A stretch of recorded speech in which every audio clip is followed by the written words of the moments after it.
పెళ్ళైనా పండగైనా వేడుక ఏదైనా పట్టుచీరల ప్రత్యేక వేదిక వారాహి సిల్క్స్.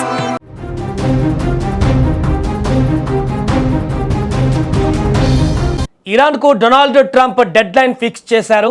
సమయం కేవలం 48 గంటలు. ఈ 48 గంటల్లో ఇరాన్ దారికి రాకపోతే మధ్యప్రాచ్యంలో మరో భయంకరమైనటువంటి యుద్ధం ఖాయంగా కనిపిస్తుంది.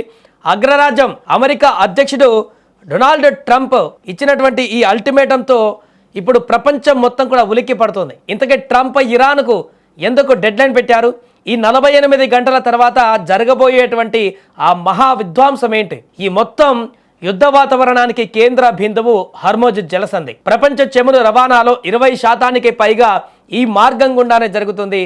ఇది ప్రపంచ ఆర్థిక వ్యవస్థకు ఒక గుండెకాయ లాంటిది. అయితే ఇప్పుడు ఇరాన్ ఈ జలసంధిని దిగ్బంధించి ఆయిల్ ట్యాంకర్ల రాకపోకలను అడ్డుకుంటుంది. దీనివల్ల గ్లోబల్ మార్కెట్లో ముడి చమురు ధరలు మండిపోయేటువంటి ప్రమాదం ఏర్పడింది. దీంతో ఈ చర్యను అమెరికా సహించడం లేదు.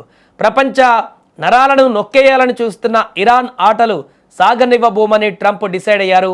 అందుకే ఏకంగా వార్ డిక్లేర్ చేసే రేంజ్లో అల్టిమేటం జారీ చేశారు. తనదైనటువంటి శైలిలో డొనాల్డ్ ట్రంప్ తన ట్రూత్ సోషల్ ఖాతా వేదికగా ఇరాన్కు ఫైనల్ వార్నింగ్ ఇచ్చారు.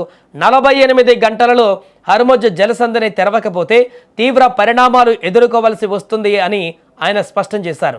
అయితే ఇక్కడ ట్రంప్ గురిపెట్టింది ఇరాన్ సైన్యం మీద కాదు, ఇరాన్ గుండెకాయ లాంటి విద్యుత్ కేంద్రాల మీద. అమెరికా మాట వినకపోతే ఇరాన్ పవర్ గ్రిడ్స్ను నాశనం చేస్తామని ట్రంప్ పరోక్షంగా హెచ్చరించారు. అంటే క్షణాల్లో దేశం మొత్తాన్ని అంధకారంలోకి నెట్టేస్తామని ఆయన ఇస్తున్నటువంటి స్ట్రాంగ్ వార్నింగ్ ఇది. చూడాలి మరి ట్రంప్ వార్నింగ్ కు ఇరాన్ ఎలా స్పందిస్తుందో అనేది. ఇప్పటికే ఏమాత్రం కూడా వెనకడుగు వేయకుండా ఇరాన్ ఇజ్రాయెల్ పైన దాడులను కొనసాగిస్తూనే ఉంది. తాజాగా ఇజ్రాయెల్ అణుకేంద్రం పైన కూడా దాడి చేస్తున్నట్టుగా కనపడుతుంది. పూర్తిగా ఇరాన్ తుది వరకు కూడా పోరాడుతున్నటువంటి పరిస్థితి అయితే మనం చూస్తున్నాం. అమెరికాకు సంబంధించినటువంటి వైమానిక దాడులను కూడా తిప్పికొట్టేటువంటి విధంగా ఇరాన్ రక్షణ వ్యవస్థ ఇప్పుడు మరింత ముందుకు వెళ్తున్నటువంటి సందర్భంలో ట్రంప్ చేసేటువంటి ఈ బెదిరింపులు లేదా హెచ్చరికలు లేదా ఈ యొక్క సూచనలను ఇరాన్ పట్టించుకుంటుందా? ఏ మాత్రం కూడా ఇప్పటికే ఇరాన్ వెనకడుగు వేయట్లేదు. ట్రంప్ను మాత్రం అసలు పట్టించుకోవట్లేదు.